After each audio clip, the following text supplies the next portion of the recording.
सच्चे दिल से उन्हें तुम बुलाते नहीं, तुम्हें कहते हो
लोग कहते भगवान आते नहीं। अरे भगवान तो आएंगे, लेकिन हम सच्चे दिल से बुलाते ही नहीं भगवान को। कहते भगवान लज्जा नहीं बचाते, क्यों नहीं बचाते? आपको उदाहरण मिल रहे हैं। देखिए द्रौपदी की लाज यानी लूटने के लिए दुर्योधन जिस समय तैयार हुआ और दुर्योधन ने कहा, जुए में जब पांडव हार गए, कहा इसको नग्न करके मेरी जान पे बिठा दो। तो द्रौपदी पहले सोचती नहीं, इसमें इस सभा में हमारे 5 पति बैठे हुए हैं, कौन हमको पकड़ करके खींच के ले जाएगा? वो बोलेंगे अरे बाबा भीष्म पितामह बैठे हुए हैं, वो अनीत नहीं होने देंगे। गुरु द्रोणाचार्य जी बैठे हुए हैं, वो कदाप ऐसा नहीं होने देंगे।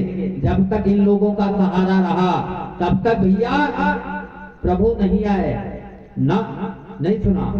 अब जिस समय एक दूत को भेजा, जब जुए में हार गए पांडव, तो आज दुर्योधन जो है एक प्रतिगामी नामक दूत को भेजा गया, जाओ द्रौपदी को ले आओ सभा के अंदर।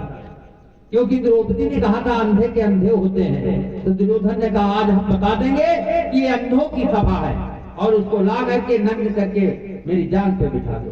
आज सज्जनों, द्रौपदी को प्रतिगामी नामक दूत जो है लेने के लिए गया, तो द्रौपदी नहीं आई। भानुमति उसी जगह बैठी थी, दुर्योधन की पत्नी। कहा नहीं, ये नारियों का काम सभा में जाना नहीं है। दूत तो बेचारा दूत ही था, वापस आ गया। दुर्योधन को क्रोध आ गया, दुशासन को भेजा, कहा जाओ बाल पकड़ करके खींचते हुए द्रौपदी को ले आओ। आप दुशासन बाल पकड़ करके द्रौपदी को खींचते हुए ला करके सभा में खड़ी कर दिया। अब द्रौपदी जो है विचार कर रही है कि लज्जा कैसे बचेगी। अब वो सोच रही, देखिए अभी उनकी इच्छा ये है, उनकी आशा कहाँ पे लगी हुई है? परिवार के प्रति लगी हुई है। द्रौपदी कह रही है कि मेरी साड़ी को खींचे सभा में अधम, मेरी साड़ी को खींचे सभा में अधम, लाज मुझको न आए तो मैं क्या करूं?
रही है, बाबा भीषम बैठे निहारे मुझे,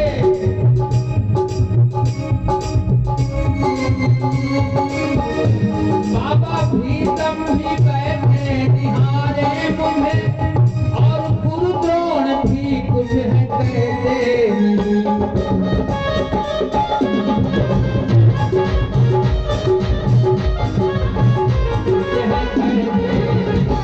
जेठ मेरे, हाँ जेठ मेरे, यहाँ पर करण से बली, जेठ मेरे यहाँ पर करण से बली, सब नजर को झुकाए तो भैया।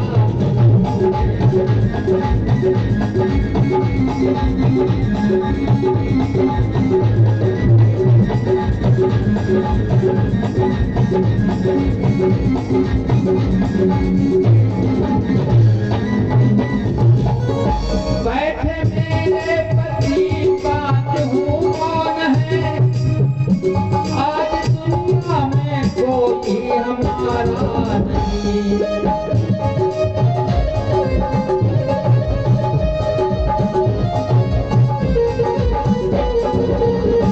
बैठे मेरे पति बात हूँ कौन है, आज दुनिया में कोई हमारा नहीं। आस मुझको इसलिए तुम्हारी हंसी, आस मुझको इसलिए तुम्हारी हंसी, आज तुम भी बुलाओ तो मैं क्या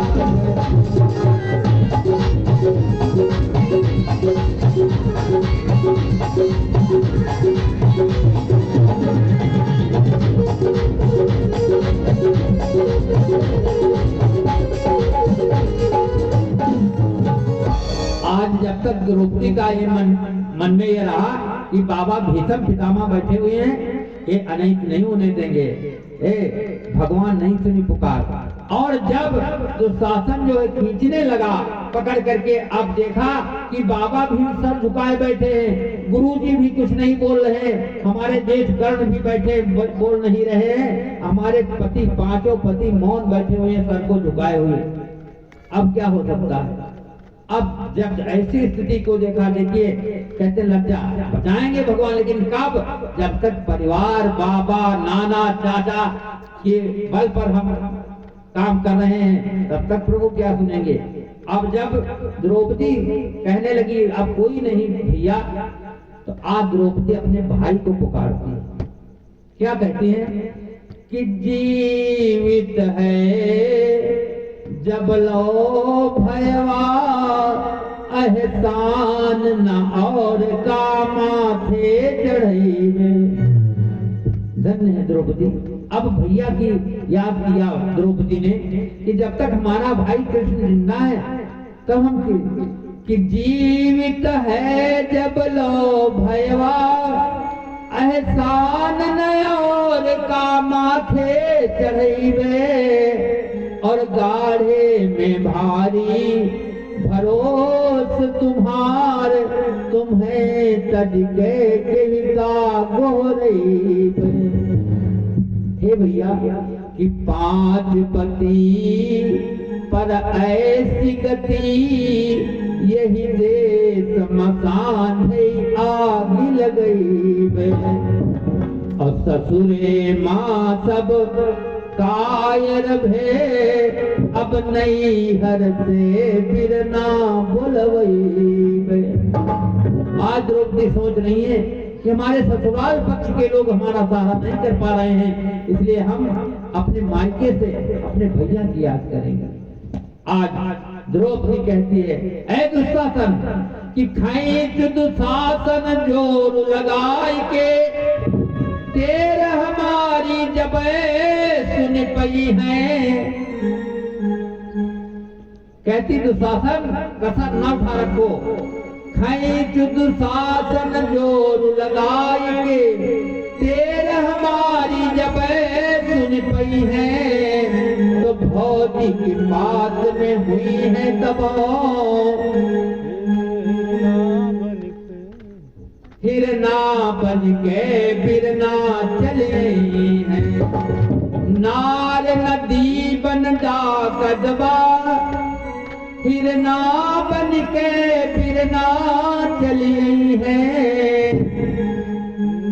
और कहने लगी भैया दुशासन से कहती दुशासन लगाओ ताकत, और हमारे भैया अगर मेरी आवाज सुनते होंगे जरूर आ जाएंगे। बहन को भैया के ऊपर पूर्ण विश्वास है, लेकिन सज्जनों चीर खींचने लगा दुशासन और द्रौपदी को कोई राहत नहीं मिली। आज अपने भाई को ताना देने लगी, ऐ भैया अब एक प्रदुम्न ना रही है, अब ही बिटिया बेटवा बहू हुई है। है बहन आज अपने भाई को ताना देने लगी, अरे भैया अभी तुम्हारे एक ही बेटा है प्रद्युम्न कुमार, और अब जब अगली कोई संतान होगी बेटा बेटी का जन्म होगा तो ननद को बुलाया जाता है।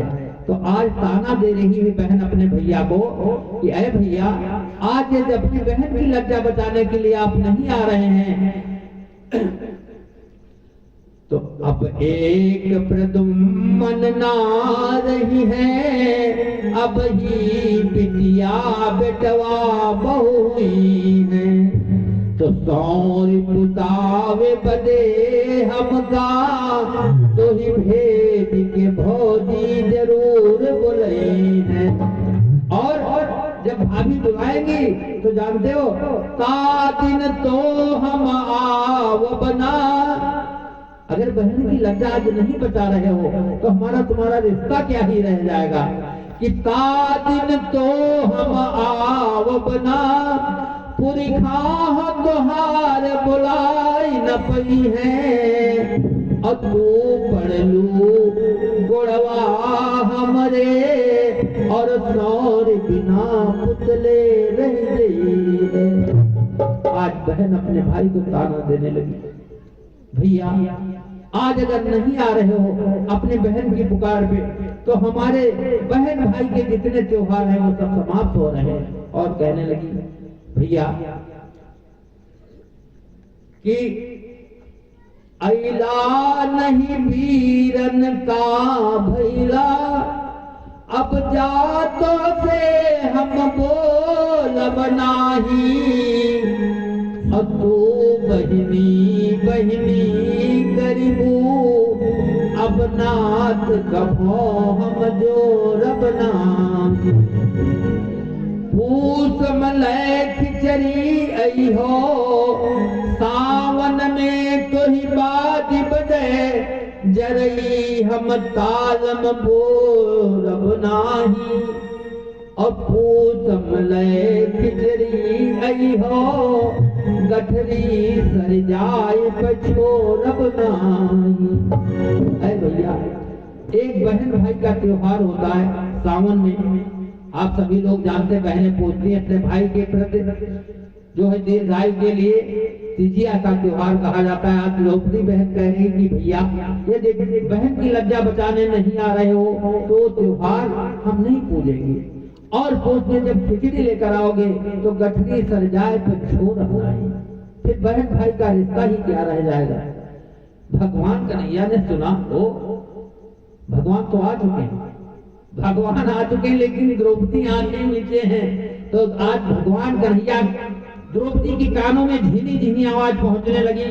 भगवान कहते हैं ऐ बहन आँख उघार के देखो तनी, बहिनी की गुहारी माँ भाई खराबा। अरे बहन जरा आंखें खोलो, देखो तुम्हारा भाई दुश्मन आ चुका है, तुम्हें नग्न नहीं होने देगा।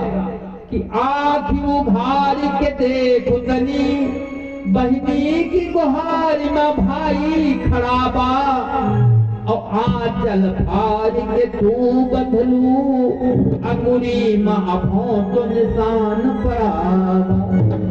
भगवान कन्हैया कहते हैं बहन जिस दिन मैंने शिशुपाल का वध किया था, हमारी उंगली में चोट लग गई थी, मैंने उस दिन अपने साड़ी का पन्नू फाड़ करके अपने भैया की उंगली में बांधा था। और वो चीज जो बांधी थी ना तो वो कितना ब्याज बढ़ गया। कि आचर फार के तू बंधलू अंगुरी माखों तो निशान पड़ा भाई तुहार भैरिया कर जा बढ़लू बड़ा सूत बढ़ावा और लाज तुहार ब्याज मराखब अमोद तुहार परा का पड़ावा। भगवान कहते हैं ऐ बहन, वो जो तुमने हमारी उंगली में अपने भैया की उंगली में बांधा था चीज, अपनी नई साड़ी के पल्लू फाड़ करके, आज उस चीज का इतना ब्याज बढ़ गया है कि उस ब्याज में तुम्हारी लज्जा दुशासन के 10,000 हाथियों का बल है, लेकिन दुशासन में वो शक्ति नहीं है कि हमारी बहन को नंगा कर दे। चैलेंज कर दिया भगवान ने और कहा तुम घबराओ नहीं, और हम तुम्हारा भाई जो है अनेकों उपाय लगाएगा। और कहते हैं भगवान अगर साड़ी चुक गई तो बहन हम क्या करेंगे कि द्वारिका पे जब कुबेर के हाथ, अपनी द्वारिकापुरी में कुबेर के हाथ नीलाम कर दूंगा और उसके वस्त्र ला करके बहन तुम्हारी साड़ी में जोड़ता रहूंगा, लेकिन नग्न नहीं होने दूंगा। धन्य है प्रभु। आज भगवान कन्हैया कहते हैं कि द्वारिका पे जब कुबेर के हाथ वाकर साड़ी की गांठ मंगई गए और वो हो चुके रधवा के निलंबर और लाई चुराई तुम्हें पहरे प्रभु। कहने लगे द्वारकापुरी नीलाम कर दूंगा, वस्त्र लेकर जोड़ता रहूंगा, और अगर वो भी चुक गए तो हम तो बचपन के चोर हैं, तीर चुराते थे, ला करके जोड़ते रहेंगे, लेकिन बहन को नंगी नहीं होने लाई चुराई तुम्हें पहरे। और बहन एक के ऊपर नहीं माने दुशासन, अगर इतने पर भी दुशासन नहीं मानता है तो तुम्हारा भाई क्या करेगा। एक के ऊपर नहीं माने दुशासन तो अंत चूक उपाय लगई बे और छोरी पीताम्बर। बहन तुम्हारा भाई अपना पीताम्बर जो है छोड़ करके बहन को ढक देगा, हम भले ही नग्न हो जाए लेकिन बहन को नंगी नहीं होने देंगे। भगवान कन्हैया ने कहा कि छोरी पीताम्बर ढक दे बेलाज और तो ही कभी आज दिगंबर हुई। बहन आज तुम्हारा भाई क्यों ना नग्न हो जाए, लेकिन लोग कहते हैं देखो जब तक द्रौपदी के मन में ये रहा कि हमारी लज्जा, हमारे परिवार वाले, हमारे पति इतने बलवान हैं, ये बचा लेंगे, ये बोलेंगे, कुछ नहीं। और जब आसरा यहाँ का छोड़ दिया, अपने भाई से भगवान कन्हैया से नहीं लगाया, तो भगवान तत्काल प्रकट हो गए। परिणाम यही हुआ कि 10 सहस्त्र गज बल घट्यो, घटा न 10 गज चीर। 10,000 हाथियों का बल रखने वाला दुशासन आज हार गया, लेकिन द्रौपदी को नग्न नहीं कर पाया है। तो इसलिए बल घटा तन से साड़ी घटी है नहीं, लाज रखी हरि ने ये अनुपम कहे। और वो तो भक्तों के पद में हमेशा रहे, वो तो भक्तों